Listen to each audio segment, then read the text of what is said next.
So, this time on Amazingly Terrible, we are watching Tazmania, episode 45, The Pied Piper of Tasmania. Pretty good. Yeah, that's a good one. I do like that. It's a pretty good. Yeah.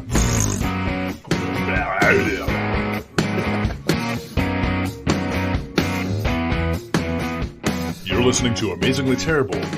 You do know that there are other podcasts you could be listening to, right? My name's Adam. Oh, crap. I fucked it up again.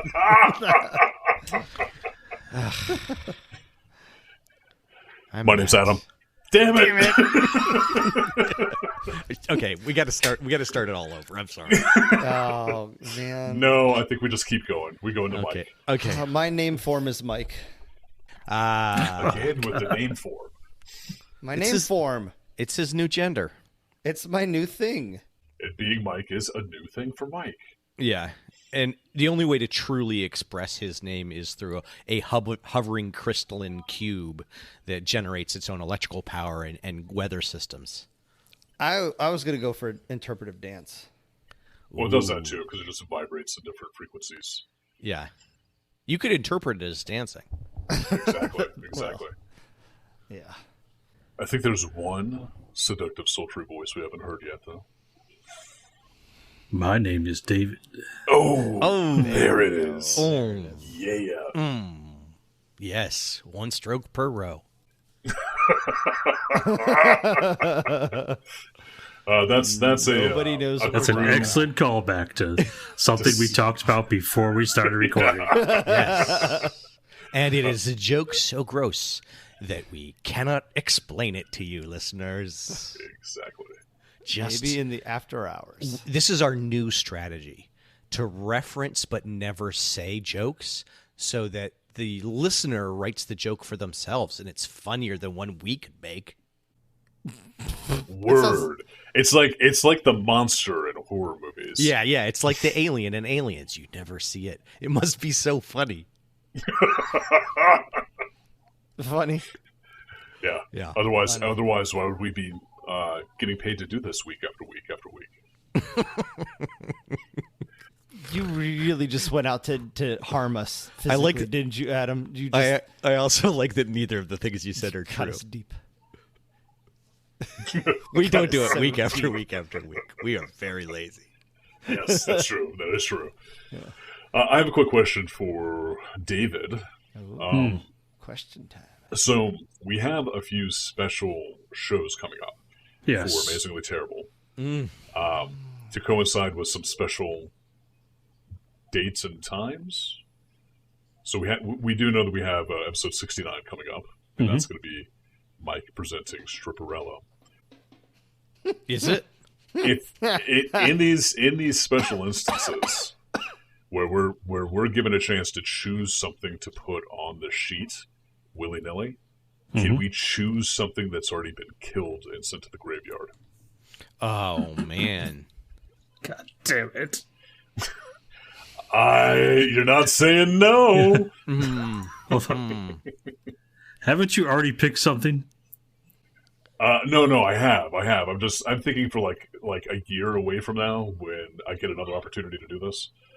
So, You're already lining up next year's vote. Yeah, I'm already planning. Yeah, I'm just trying to figure out how we can get Sektar's Warriors of Scindian back. That's all. Oh, I'll bet if we asked really nicely, we could have it.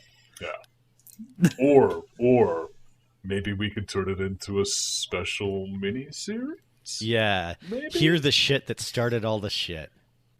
Exactly.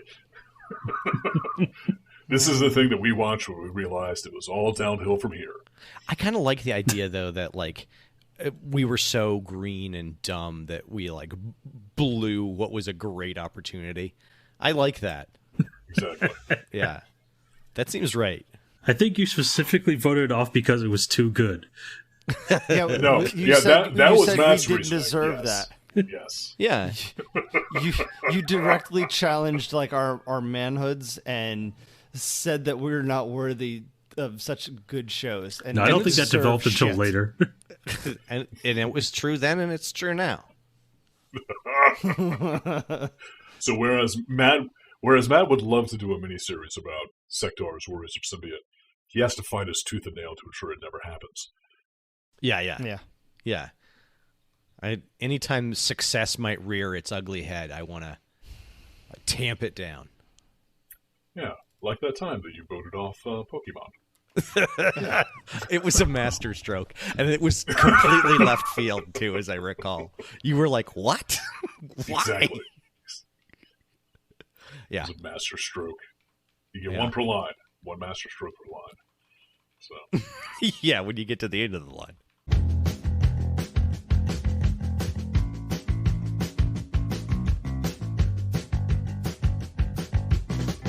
So Tazmania. Tazmania.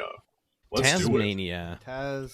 Topsy meets Tubby, they start to spin like a Tasmanian devil in his closest kin. Come to Tasmania, come to Tasmania. Great opening. Fantastic opening. You. It's a Warner Brothers cartoon that ran from 1991 to 1995. Pretty significant run. It was broadcast on Fox Kids, and it was co-developed by Tom Ruegger. He was an animator, songwriter, writer, and producer, and he's credited with creating or co-creating the Animaniacs, Tiny Toon Adventures, Pinky and the Brain, and he also worked on Batman the Animated Series, The Plucky Duck Show, Pinky and the Brain Show, Freakazoid, Batman Beyond, GoBots. Huh? Really? This guy has a career. He has 14 Emmy Awards for his Damn! Nice. Tazmania follows the adventures of Taz and his family in the fictional land of Tasmania, which is based on Tazmania. Oh, really? Wow. Mm-hmm. I didn't connect those dots. Yeah, it's crazy. It's Tazmania with an S is the real one. Oh, okay. That's like the British spelling, right? yeah. They spell it differently. Mm. Quick question, not to completely derail you right off the bat. Where was this in time to Tiny Toon Adventures? Because I feel like this happened after. Yes, I think significantly after. Tiny Toons is 90 to 92. 90 to 92. So it preceded it by a year. Oh, okay. Which is not very long. So they had about a year of overlap. Gotcha. Which is too bad, because Tiny Toon Adventures is the superior show. I think probably Tazmania was cheap to make. I imagine so. In my mind, for whatever reason, when I was a kid, thinking back to it, the Tazmania, the show, was actually a spin-off of Tiny Toon Adventures, which I don't think it actually is. No, because it actually features Taz, not the Tiny Toons version of Taz. Yeah. And or whatever. Who was the little Taz? Dizzy Devil. Dizzy Devil. Yes. Dizzy. Yeah. It didn't feature any of the Tiny Toons characters. Yeah. Whereas other Warner Brothers characters do make cameos. Yeah. I just want to point out, though, you've lived in like Seattle, or I lived in Matlin. You'd be a little bit concerned about your parents naming. Yeah. Would you be like? Yeah. Would you be like? I wonder if I'm the main character. Mm-hmm. I don't know. Sometimes I wonder that now.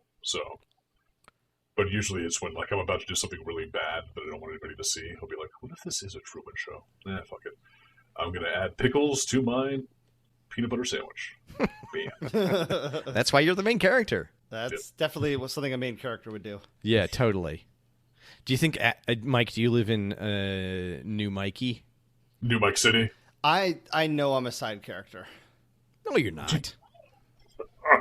I'm the witty side character. No, you hope you're the side character because you don't want to have too much attention drawn to you. But no, we all know you're the main character, Mike. I hope not. You're the guy making monsters. A really, really boring show. In this show, they reformed Taz to be more of a hero instead of the antagonist, which is mostly what he is in the Bugs Bunny cartoons. Yeah. Or just a force of pure chaos. And it introduced his family and a bunch of other Outback-style characters that were mild to extreme copies of existing Warner Brothers characters. Mm-hmm. And they kind of softened Taz up and gave him the ability to break the fourth wall, in which he would speak like in a human voice and announce, ironically, his intentions. And he was given a job, and he had hobbies, and he was a real person. They really flushed him out for this one. Yeah, flushed him out. They really expanded his character to make it 2.5 dimensions. He had an amazing voice cast. Jim Cummings, Maurice LaMarche, Dan Castellan, and just tons of the best working. Nice. And at least 5 Yoda games were made featuring Taz, just for different systems. Yep. When we first rolled this up, I actually took the time to watch the full playthrough, I think, of the Super Nintendo Tazmania game, which seemed to be horribly banal, and I'm surprised anybody actually played through it the entire way. Didn't you have it? Or you had the SNES one? No. I think I had, like, Tiny Toon Adventures, I thought. Oh. Actually, maybe I did. I don't ever recall being able to make it through any of the Nintendo games. Like, I would play for 5 minutes. I was never able to beat any of them. Well, usually you have to play a little longer than 5 minutes. Well, yeah. Sorry. I didn't mean literally, but... Yeah. I was not very good at them either. Our first... the show is divided into 2, I guess, 15-minute or shorter, probably more like 12-minute stories. The first being the Pied Piper of Tazmania. And let me get right into it. Let me get up on this Pied Piper. Oh, yeah. Do it! We open on a group of pseudo-German/Spanish bush rats. Okay. Yeah. So, I heard German, Italian, Spanish. Yeah. There might have even been some Portuguese thrown in there. It's all over. But it was all over the place. Well, it's all European. Do you think like they're trying to highlight that the rats are an invasive species? Oh, good call. Maybe. Yeah. They should have... that's why they brought over the mongoose. To Tazmania? That's literally one of the reasons why they introduced mongoose to Hawaii, was to kill all the rats. Oh, but, really? Yeah, but the rats are nocturnal and mongooses are diurnal, so they never encounter each other. Yeah. So it's just like an fun. invasive species. Yeah. Sounds like fun. We're able to understand them because we get subtitles of what they're talking about. Yep. And at this moment, Taz, who's late for work, destroys their village with his trademark cyclone. Woo. That's the noise it makes. Yes, exactly. I mean, and that was perfect. I'm at David's level, really. It sounds like one of those cars where you have this like long plastic strip with teeth that you have to like feed in and then quickly pull out in order to. Exactly. And like you do that like a few times to try to build up speed because you think you're actually building up speed, but then all you are is inhibiting its movement. And you set it on the ground and it like goes like 2 inches. Sometimes didn't some of them like shoot sparks? Yeah. They had sparks like inside the car. There'd be sparks shooting. Yep. The rats vow to rebuild. Now, overall in the show, there's a lot of vowing to do things. Yes. Characters love to vow to do different things. Vow locked in. They vow to rebuild their village until the lazy one suggests that they just move into the hotel. This is good for the bush rats because they seem to feed chiefly on irony. That's what they thrive on. Whatever they can do to create irony. Yeah. Yes. They just a big bar of irony soap. Yes. That's what they feed on. They love it. Now, I only watched this episode once, so I'm like coming from behind a little bit.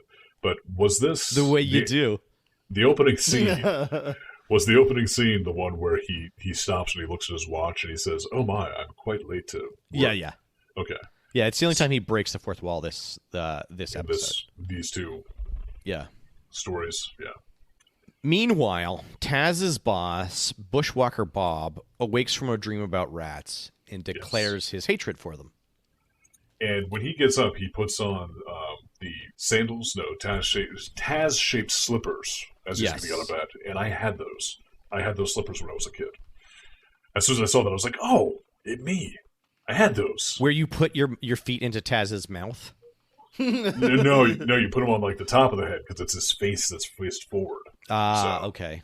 And then I think they also had like some sort of mechanism in there where if like you hit it the right way, it would make the Tazmanian noise. It would go woo woo woo woo woo. Yeah, exactly. And then you can run around the house pretending like you're doing crazy things, get yelled at by your dad. Yeah, shoot sparks. Shoot sparks, exactly. The rats who see a delicious, thick serving of irony in the bed climb up as soon as he vacates it, and he doesn't notice. Yep.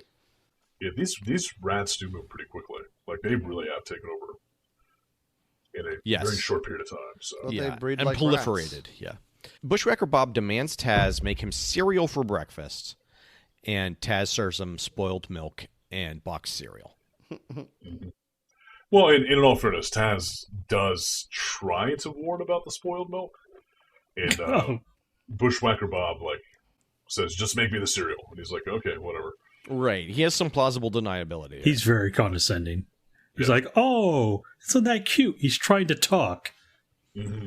Yeah. Yes, I mean we're supposed to hate him, but also he's clearly the character that the writers love the most. Yeah, because he does get the most face time. Well, because he's motivated to do things. He wants things. Yeah. Taz discovers a prize in the cereal, which is a kazoo. And he immediately polishes it, which is amazing. I just like the fact that they just had him polish it right away, and it shines. Yeah. It's perfect. He closes his eyes and begins to play. The bush rats emerge and dance to the infectious movie. They're totally into it. But at this point, Bob finally sees the rats and panics. Bob's shouts summon Daniel and Timothy, the Platypus brothers. My favoriteest characters in the series. You know what? I enjoyed them more than I expected. Yeah. They were kind of a joy to listen to. And I think really what it was is there was like the Warner Brothers oeuvre that they were using here for these characters. They were really like, how can we fit ducks into this series? Yeah. Wait, there aren't any ducks that we can think of. Oh, platypuses. We'll go they with have platypuses. A bill. Yeah. There we go. Yes. So they're just the ducks of this. They're throwing in every animal that they could think of that's from Australia or New Zealand or that area. Well, you are pointing to one of the big factors is they are clearly duplicates of Daffy or Plucky. Mm-hmm. Oh yeah. They're just maybe slightly nicer than Daffy or Plucky. The animation style is similar, but they're trying to be platypuses like in Australia. The only thing that's not realistic about this show is that not everything is trying to kill everything else with venom. And in all fairness, I think Tazmania isn't Tazmania like an island that's off of Australia. Yeah, that's closer resemblance to New Zealand. Yeah. Isn't a kiwi in this show as well, or am I thinking of? Yeah, no, there's a kiwi in it. It was part of the intro. Yeah, there's a panoply of accents. Bob orders the platypuses to get rid of the rats, and at first the platypuses doubt that the rats are present until one appears, sniffs the milk, has a horrible reaction to it. Yeah. So at this point, the Platypus brothers vow to get rid of the rats. They do, don't they? Yeah, that's right. And they even pump their fists in the air, like, we are the Platypus brothers. Right. We shall not fail. And this is the way in which they're much more cooperative and probably nicer than Daffy or Plucky. That's true. Taz continues to play his kazoo, and the rats flock to him. And Bob, at this point, barricades himself in the kitchen. And while there, it's revealed that the Platypus brothers have an industrial refrigeration unit that they plan to attach to the hotel's ventilation. Is it bad that the Platypus brothers had the exact same thought that I had when they came up to Bob, which was, what are you going to do when you have to leave? What are you going to do when you have to go to the bathroom? Yeah. Well, again, the rats thrive on irony. Exactly. And that's why they're attracted to Bob, because he generates a lot of it. That's true. He does. He is like an irony generator. That machine is real. It looks exactly... I'm looking at a photo of it now. It looks exactly like the machine in the cartoon. And Perfect. It does run on real platypuses. Excellent. Wait, do you have to mince them up really fine? No, the machine does that. Oh, okay. Perfect. Perfect. Yeah. You just attach your platypus tube into its orifice. You just have to like squeeze the platypus in there. And turn on the platypus. Oh, turn on the platypus? Oh. Okay. No, it's like a faucet. Oh, okay.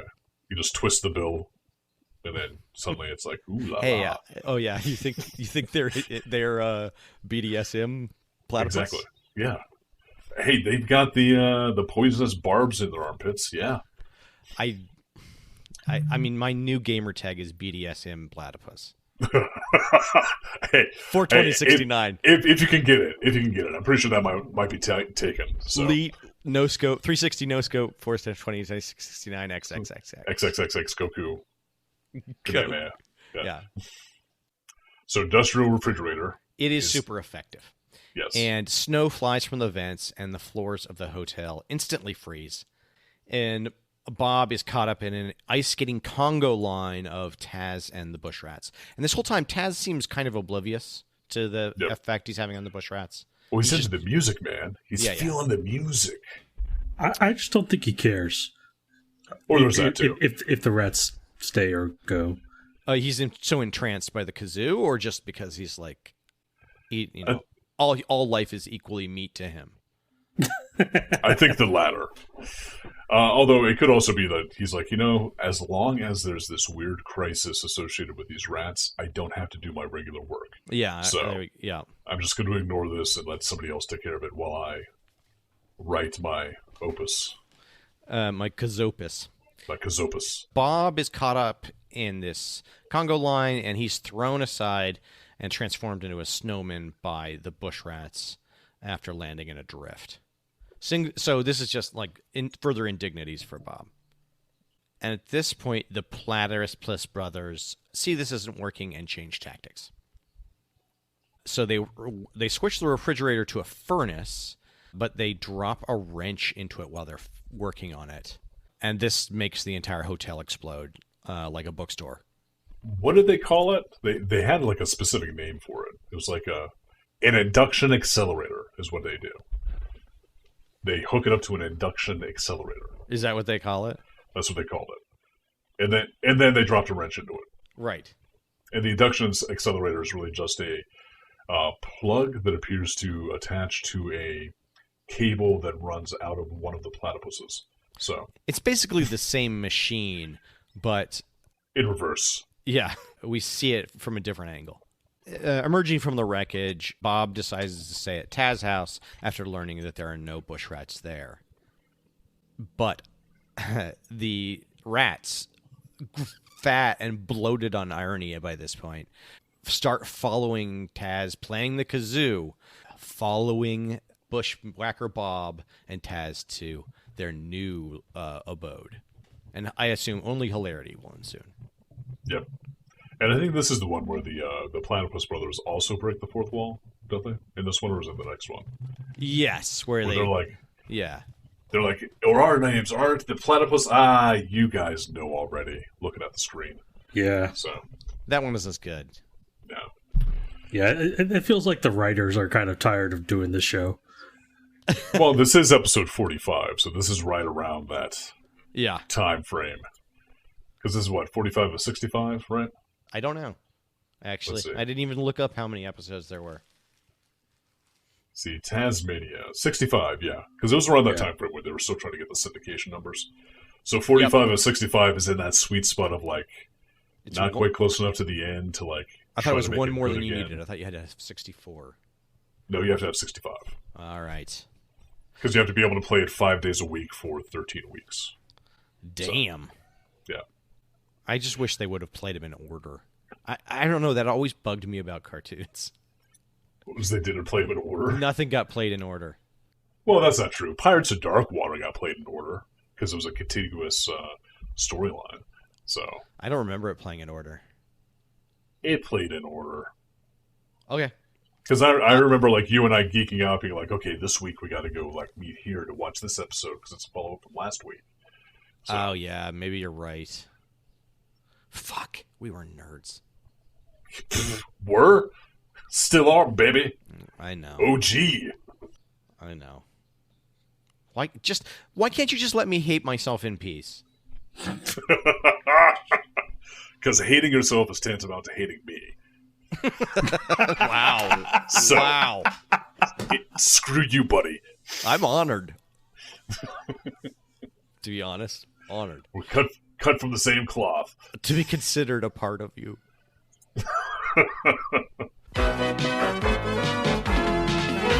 Okay, our next episode is The Treasure of the Burnt Sienna. Oh, Treasure of Burnt Sienna.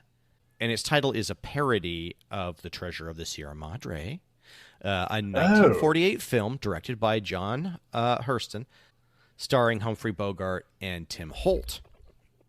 And they are called Dobbs and Curtin in the film, two vagrants who drift through a desolate Mexico. Nice. Very cool. It also starred Walter Hudson, the director's father. Oh. Interesting. And this kind of nepotism runs deep in Hollywood. Because on this show, Tom Ruegger hired his own sons as voice actors. Son of a bitch. It's insane. He did it. Bastard. He did it twice. Taking hard-working voice actors out of the running. This is the guy who's destroying your career, Adam. He is the career that I don't have. Yes, he's destroying it. That's why it's destroyed. Exactly. Yeah, if it wasn't for was it Huston? Humphrey Bogart? I think it got translated wrong. I think it's Hudson. Hudson? Or Huston? Hold on. See, I'm seeing John Huston on the IMDb, but okay, you're seeing John Huston? Yeah, John Huston. Yeah. It's Huston then. John Huston and Walter Huston. Walter Huston, yeah. Such bitches. Yeah, it's disgusting. That's right. We should have his Emmys. Legally, yes. We should be... Yeah. For our podcast, he should be handing us his Emmys legally. Like, none of us are related. You don't see us doing it. Are the Emmys the ones that are like... Are those the ones that have chocolate on the inside of it, or are those a different... Those are the Oscars. Oh, no, I want one more than ever. Never mind. Uninterested. Bushwhacker Bob is lamenting that he has to clear away furniture and debris due to spring cleaning, even though it's not even spring. It's not even spring. Yeah. He's probably like fall because, the Southern Hemisphere is the opposite seasons of us. So he's like, yeah, son of a bitch. Even when I flush the toilet, it's not going around the right way. It's true. And I'd just like to point out that using the hotel in the second story when you destroy it in the first story is just bad form. That's true. That is a good point. Although, in all fairness, we don't see Bushwhacker Bob's mom in the first story, so maybe she's now running the hotel because she's the one that paid the money to rebuild it after Bushwhacker Bob blew it up. I think that the hotel is one of those spots that like can get blown up forever, but it will always still be there. So it's like a glitch, quantum lock. Yeah. Okay. Yeah, it's a cartoon. If it comes back next week, that's fine. Yeah. But not in the same week. But not in the same episode. Right. Let's get to it. Taz, however, is doing all of the work, carrying a massive armload of items, including a footlocker of various locked lockers in it. It's not even a footlocker, it's wall lockers. It's like lockers, 3 lockers. Do you think maybe that the writer put, he has a footlocker, and the animator is just like, what do lockers look like? Okay, I'll draw that. I went to high school. This is what they look like. Bam. Right. That would explain why there were lockers in the hotel, yeah. Meanwhile, Bob's mom is checking a set of wealthy but unhappy guests into the hotel. Yes. And the who wife... are a horrible stereotype of Jewish folks. Yes, or Long Island Jews, I think. Yeah. The wife, Hilda Minsky, puts a heavy chest of jewelry into the hotel safe. And it represents all her finest things. Exactly. And Mom summons Taz and Bob to help with the Minsky's luggage. And Mr. Minsky can do nothing but complain about being on vacation. Yeah. Because he wants to be back at work. He's concerned about his brother-in-law's ability to run his business. His deli. Yeah. Taz eats Hilda's coat, and Bob Bob chases him off, trying to retrieve it. Well, I think Taz was just trying to make a statement there that fur is murder, and she should not be wearing a fur coat. Yeah. Well, again, like everything is meat to him, so exactly. Yeah. So he's just like eating it to be like, hey, it should be part of the natural process of the circle of life. So I'm putting it back into that circle of life by consuming it. So later, when I have a giant furball dump, the bush rats can come in and dig through it and make their own nest. Yep. So isn't the circle of life just like a human centipede? That's exactly what it is. Just with tons more, with extra steps. It's a human centipede with extra steps. Yeah. That was the subtext of The Lion King. So that's what I picked up on. Yeah. Do you ever be like, I'm going to take this into my ecosystem and make it part of my circle of life, and you just like cram a 3-month-old candy bar into your gullet. Yeah. And then I scream out, Hakuna Matata! Yeah. This will be a part of me forever as I absorb the precious nutrients. And it's a Krispy Kreme donut that's been sitting out for like a week. It's like hard as a brick.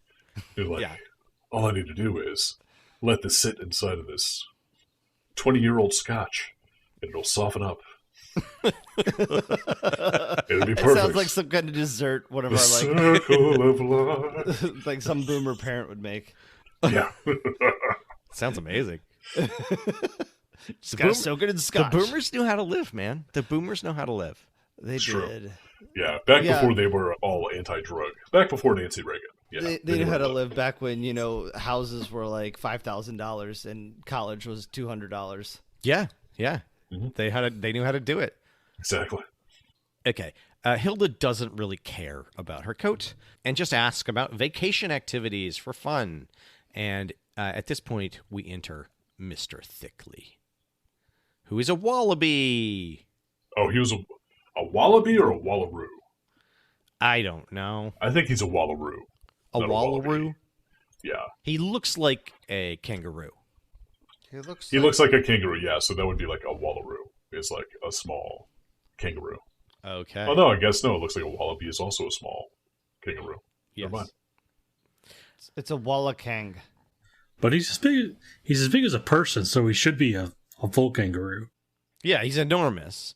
He's well fed too. You notice how like round and fat he was? He was. Yeah. In all fairness, though, I think that they have had kangaroos in the WB pantheon before. Sure. And they were always like jacked because they were always like boxers, basically. So they maybe wanted to do like the wallaby in order to like tone it down a little bit, The wallaby has planned a day of events and created a map for the Minskys to use in the ultimate event, which is a treasure hunt. But he leaves it on the desk as they walk off, and it quickly blows into the open locker of the furniture that Taz was carrying. And when Bob returns with the battered coat, he finds the map.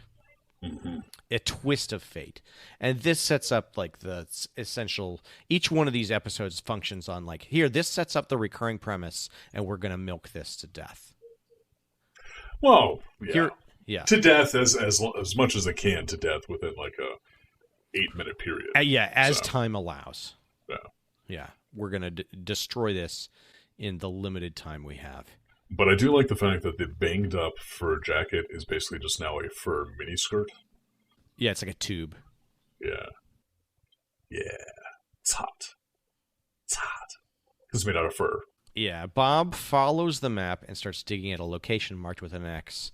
But we quickly see that there are dozens of X's all over because they've been made by the Minskys, who Mr. Thickley is dressed as chickens to race against each other. And their large stilts end in a cross. Yes. I really do like Bushwhacker Bob's utter greed.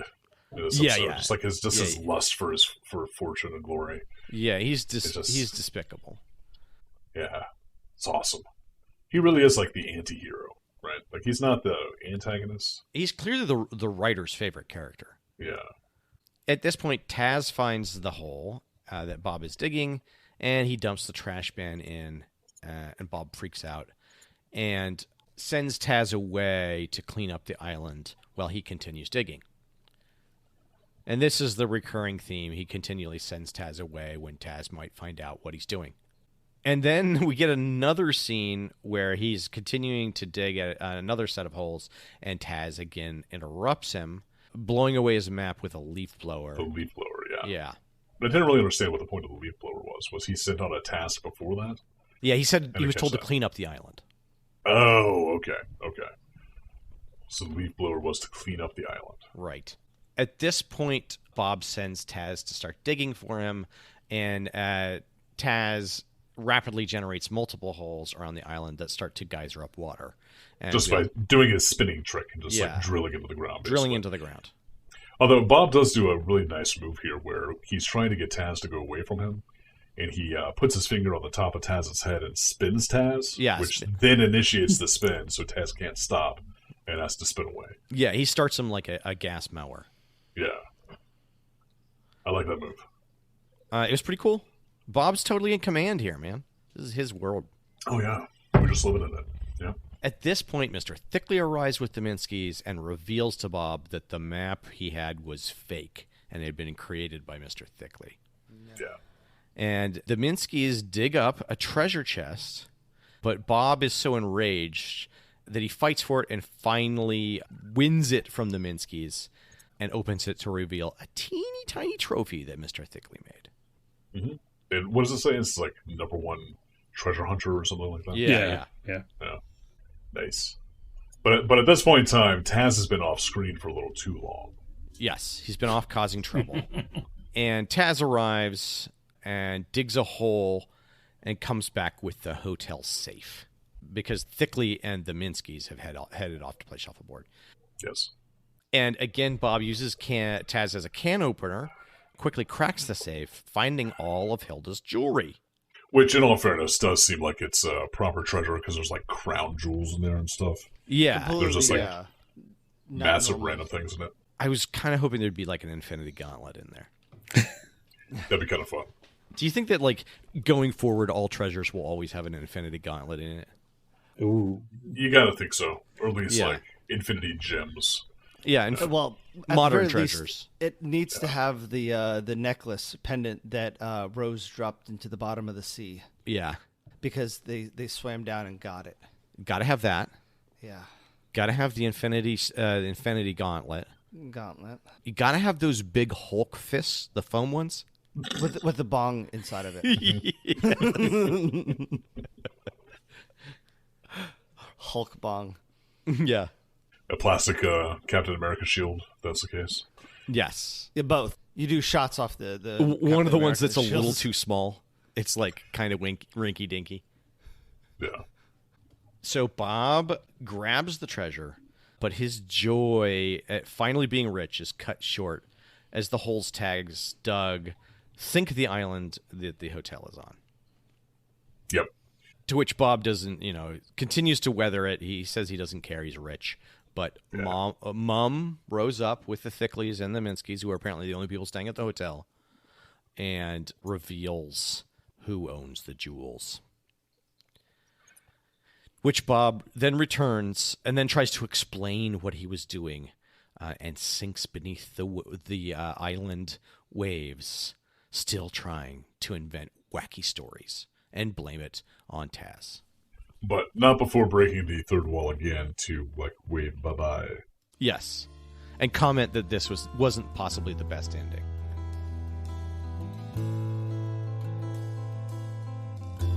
And that was Tazmania, number 45. The Pied Piper of Tazmania. The Treasure of Burnt Sienna.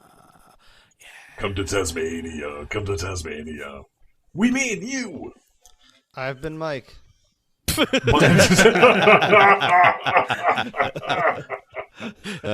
you got Yes, it. you have. Yeah. Yes, you have. This one went long. Sorry. I don't think it did go that long. I think this is actually pretty succinct. We got started after 9 o'clock, and it's not even 11. Yeah. Good point. It's a new speed record for us. The only episode faster would have been probably the Son of the Mask, because we live Yeah, reviewed it as we were watching it. I don't know if that was faster, though, because that felt like it took forever. we kept pausing it. Well, we did pause it, a few times. What did people think of this? I don't even remember the hotel from watching it originally. Me neither. I remember the family more. There's a ton of characters in this show. Yeah. I think that might have been a better episode if we had the family, because I can actually remember, like, the father the voice was doing a Bing Crosby impression. Yeah. Yeah. Old I remember child beater Crosby. I remember the guy in the bushwhacker hat and the beard. I remember seeing Bushwhacker him. Bob. Yeah. I didn't like rooting for the bad guy because the Tasmanian Devil was always the bad guy in the Bugs Bunny shows. So, But how could he be the bad guy though, Mike? He is covered in hair. He's got hair everywhere. Yeah, he's clearly the hero. Yeah. I kind of felt the same way. I always found him to be like kind of a crass character, and I didn't really understand it. he was so uncouth and unrefined. Yeah. Not at all like Citizen Kane. Mm-hmm. The Tasmanian Devil is actually a metaphor. The what? The Tasmanian Devil is actually a metaphor Oh, yeah. for all of the uncouth and unculture in the world, that it doesn't shine and sparkle. Right. But what's a meta for? No. No. It works much better. What's a No? Okay. What's a motto? We're cutting all of this. What's the motto with you? Damn it! What? Sorry. No, Adam said it first. Boom. What's the motto? I gotta say that when I watched the cartoon, I don't remember it at all. Yeah. But as soon as David sent us the intro to watch the intro to it, that's when I was like, oh yeah, I used to watch this all the friggin' time. So I think I might have been in the same boat where I don't remember the hotel quite as much. I don't remember Taz working as much as him like getting into shenanigans in his home life. So yeah, I didn't even have to watch the intro to remember it. Oh really? Yeah, the intro is much better than how the actual show turned out. Yes. Yeah. The intro was great. I remember my general feeling was this was the kind of the worst of the Tiny Toons spin-offs. And it was definitely worse than Tiny Toons. It was worse than Animaniacs. Oh, no, Yeah. Well, Animaniacs was kind of like in a league of its own, and I feel like the spin-offs from Animaniacs, because I feel like it's Tiny Toon Adventures and Animaniacs were like two separate entities from the same company. Whereas, and this definitely feels like it's a lesser spin-off of the lesser of the two.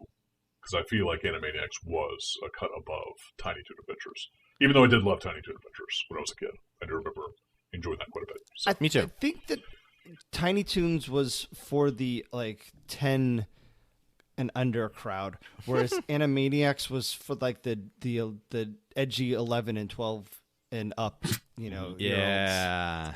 That's Edgy right. 11. And we were just advanced. We were advanced for our age. That's what. That's what we liked. were probably the pretty cool. Yeah. Yeah, like when we were like 10 and we were acting like we were 11. Yeah. Yeah. I couldn't pull that off. I was still looking like I was 5. Kids were looking at us. They're like, I bet they smoke. Yeah. I definitely thought that about you. About me. Yeah. It's like if anyone smokes a big fat cigar, it's Adam. In 6th grade. In it's 6th gonna be grade. Adam. Yeah. Adam the cigar smoker. One thing I do got to say as an adult, I did love the fact that Bushwhacker Bob did sound exactly like Ray's Darby. And it's just like a quintessential Kiwi accent. Yeah. So I don't love it, but I really enjoyed some of the performances. I mean, I think the thing that's letting it down is the writing. Yeah. A little Because too basic. The animation seems it could be a little better, but it has some style to it. The character performances are really good. Mm-hmm. It's just the writing it falls flat. Just quite good there. Yeah. Yeah. Does anybody else want to fight? No, you're right. Wow. I I'll feel fight you for it. intimidated. Wow, that was the easiest. I win. You win. Yeah, you know, when the writing is so bad, it becomes the forefront issue, and you know, it doesn't even matter what the animation's like. You just can't get into it. No, I think that the Tasmanian devil in general was always kind of big in my household, also because there was a general. There was an army general who was, I think his name actually might have been Tasselhoff, or it might have been Taz something. Okay.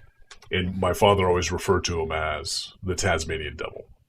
So it became like a thing for my dad, where like people would give him like Tasmanian devil, like tchotchke things, because my father used to be an aide to that general, and he always called him the Tasmanian devil. They're big about that in the military. Oh, yeah, you know, Matt. My dad never personified his boss with a cartoon character, to my knowledge. No, but the military does quirky things. Like whatever his squadron's like patch was, like what they probably had, like, you know, if it was like a bird, they'd have like some screaming eagle award or something where they'd have to carry it around and you know, stick a piece of gum on it and everyone adds it, like, you know, it's crazy stuff. It's insane. The behavior's insane. It's totally illogical, but it's madness. It's esprit de corps. It's for esprit de corps. I'd like to. Esprit. No, wait. Your decor. Yeah. I like it. Well, I don't. Well, who cares what you don't like? I care. So, do we want to keep this show on the list? I'm going to go with no. I enjoyed parts of it more than I expected. I really enjoyed the voice performances and the way the characters interacted, and with probably the exception of Bushwhacker Bob, who I found a little bit annoying. I don't know. I don't feel like there's not enough there. There's not enough to make fun of here, and we don't love it enough to keep it. But that's true. We didn't have a whole lot to make fun of this go around. However, I am going to say keep it, because I want to see Taz's family. We got to get like a family episode. So you're just very susceptible to marketing. No, it's true. I am. Actually, what I'm thinking of is like we need to dissect the relationship between all the different Tazmania characters, or the Taz characters on here in the Tazaverse. In the Tazaverse, yeah, because like who do you think? Supposedly it's his mother and father, and then his sister and brother, right? Mm-hmm. But he seems to be a little too old for like that age of sister and that age of brother. Yeah, he seems like an adult. So like maybe these are actually Taz's kids, but to save face, the family's passing them off as like his parents' kids. Oh, you know? Yeah, you think that he had children out of wedlock? I think he was a teen pregnancy. I think he had. I think he got pregnant when he was young. Yeah, had these kids. And, I mean, he's sticking by him. He's still there. Well, he's working for a reason, right? Going to be making money for the family. So, do you think that's like his secret shame? That like they don't know that he's their dad. Yeah, and he's driven and by guilt. That's the subtext. That's the reason why he talks what he does, because he's not a very good communicator, mainly because of his feelings associated with abandoning his children. Yeah, but not abandoning his children, but not being able to tell them the truth. Yeah, having to lie to them all the time, and being so dependent on his parents. Yeah, it's disgusting. And, you know, there are other characters we could be meeting, too, like Didgeridingo, Gator and Axel. You know. You're doing the hardest sell for Kiwi. the show. There's a shit ton of characters, but they're just Warner Brother characters. Like, we've seen them all before. Yeah, they're like, well, we haven't seen them, because these are actually like Warner Brothers side characters, so they're all just two-dimensional.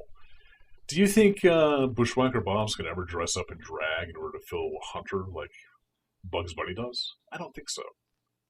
I would not. This show would definitely put him in do that, and it would be like some sort of quote-unquote humiliation for him. That's true. I feel like this show would do that. Yeah. Yeah. I feel nothing. Mike, where are you leaning on this? Yeah, where do you fall on this? This spectrum of what was it? The spectrum of Tazarisms. I'm so ambivalent. The panoply of Tazarisms. I'm so apathetic that I actually choked on my own spit when I was going to speak the first time. So what? How does that make you apathetic? You choked on your own expectorate? My goodness. So blasé about you how were I so feel about sleepy that I just couldn't even properly speak. So I could care less because this it's in the middle for us. It's horrible, so we probably should keep it, but I don't want to do this again. Yeah. So, David, are you going to deadlock us, or are you also a Tasmanian devil non-apologist? Yeah, I was also thinking that, if we got an episode that wasn't from the doldrums of the series. Maybe like episode 1 or episode 65. Yeah. You want redemption for this garbage. You seek to save the Taz. Exactly. I mean, think of all the Tasselhoff jokes we have not done for Dragonlance. They're just sort of floating here. We're going to take it to yet a worse level. Exactly. It's like all of my fish puns that I have planned for the second half of Tiger Sharks. Matt, so you've earned a redemption for this episode. Oh, Jesus. You just cut to the quick of Dragonlance.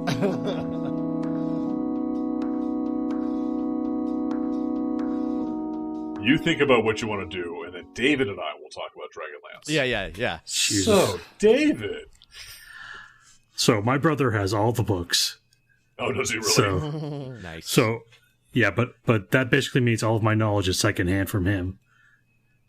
Oh, you didn't read any of them? Yeah. No. I think I've made a decision here. Ooh. Excellent. Lay it on us, big boy.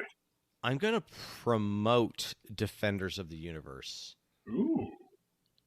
From the waitlist. Oh. Interesting. Yeah.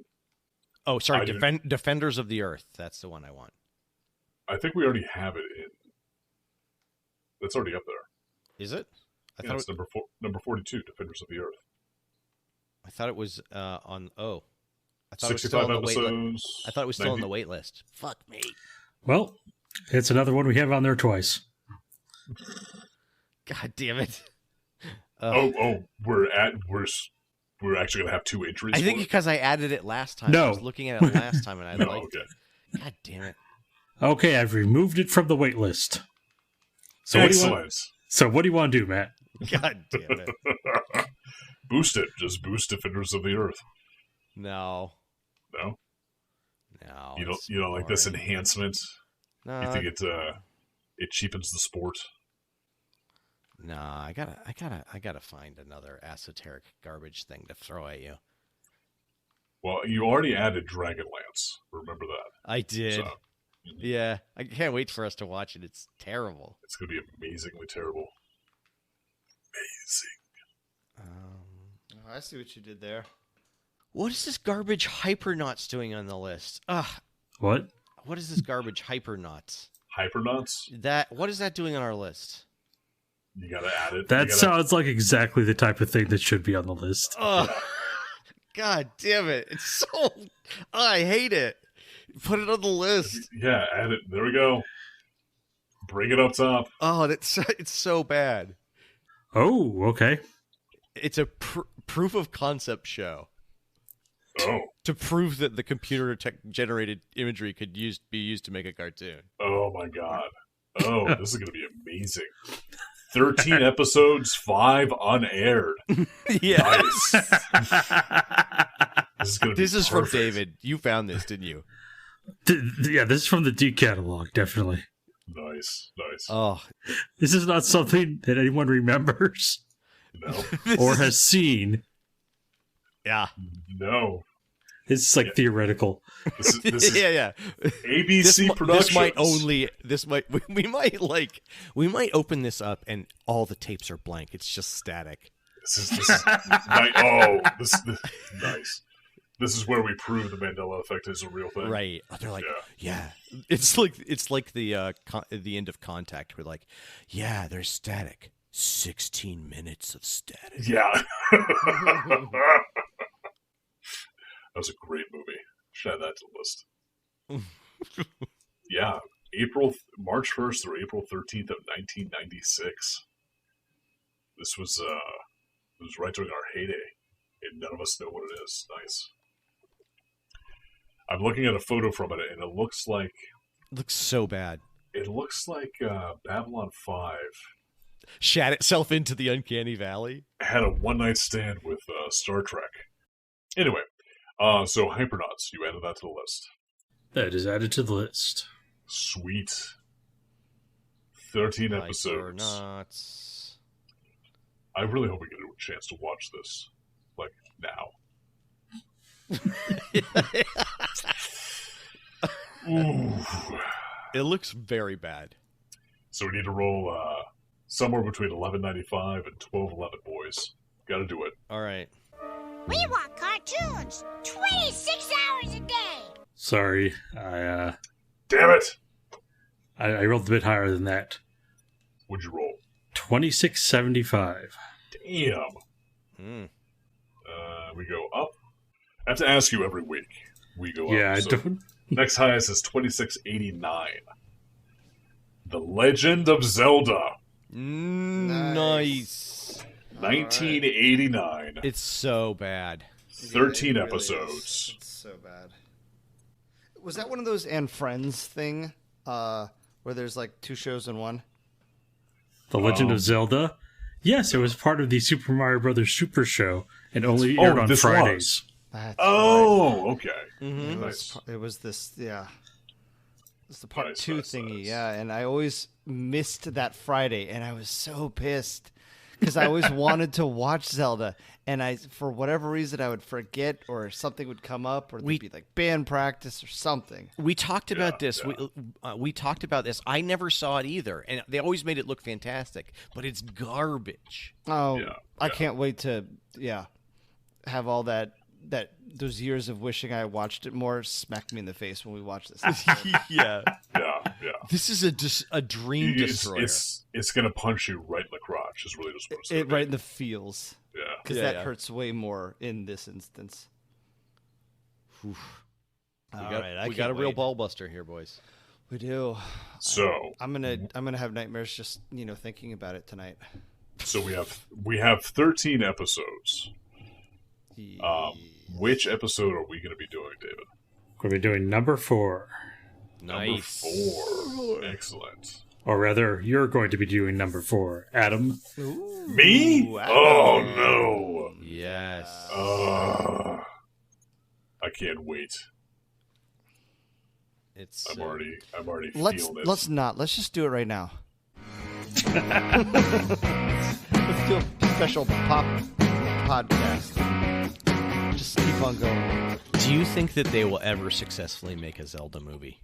No, that's like the. Have they been tried? There's a rule: you can't go back to previous consoles. Once it flops, you have to move on to the next console.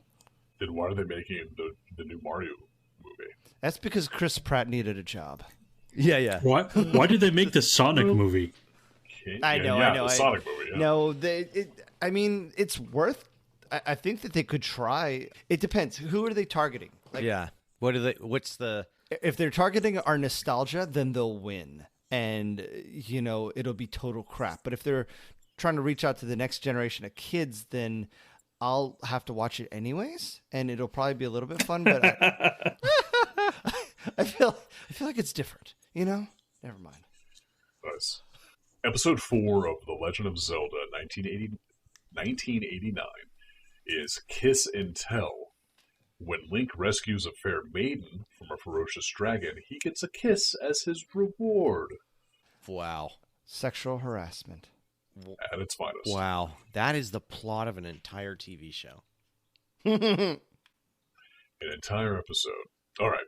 So, on a future episode of Amazingly Terrible, we'll be watching The Legend of Zelda, Episode 4, Kiss and Tell. But next time on Amazingly Terrible, we're going to be watching Tailspin, and I am looking forward to that, boys. Mm-hmm. Tailspin?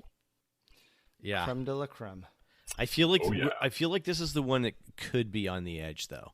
Like, we're getting real close to Rescue Rangers quality of goodness. Mm-hmm. Oh yeah. But it might not be there. It might not be. This might be a nostalgia killer for us. This might be a soul field crushing. Yeah. Man, losing the Disney afternoon, that would be a big blow to my reassessment of childhood. That would be. Yeah. That would be. You're like, nope, this was all garbage. Still want to go back and watch the DuckTales one. Woohoo! Where they go? Where they go to the Gold City. Oh man, isn't that the movie? Yeah, it's the movie, but it's like the first 3 episodes in the series that they released. It's like they. Gotcha. Yeah, I want to watch it. For Amazingly Terrible, I have been sleepy. For Amazingly Terrible, I have been dopey. For Amazingly Terrible, I've been Doc. For Amazingly Terrible, I have been happy. No, you're our Snow White, Mike. Yeah, you are. I do not want all of you on me. No. Not into it. Yeah. No thank you. I don't know. I'm happy being happy. Amazingly Terrible is produced by David and Adam. Music by Josh Woodward. Send your email to monotonouslyterrific@amazinglyterrible.com.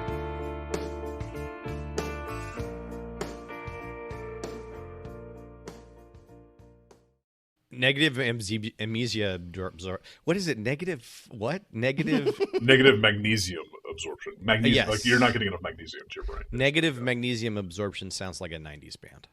It really does. It really does. If you'd have hit that on the first time, it might have been funnier. Oh, it's so true, Mike. God damn it. I hate you because you're right. No, you could hate me for a lot of other reasons. No, I couldn't. Only because you're right. Yeah, exactly. Yeah. Only because you're beautiful and you're right. You're like Jesus. You tell the truth and I hate you for it. You're like Jesus. You tell the truth and you got great abs. Oh, man. God. Also, you get stabbed a lot.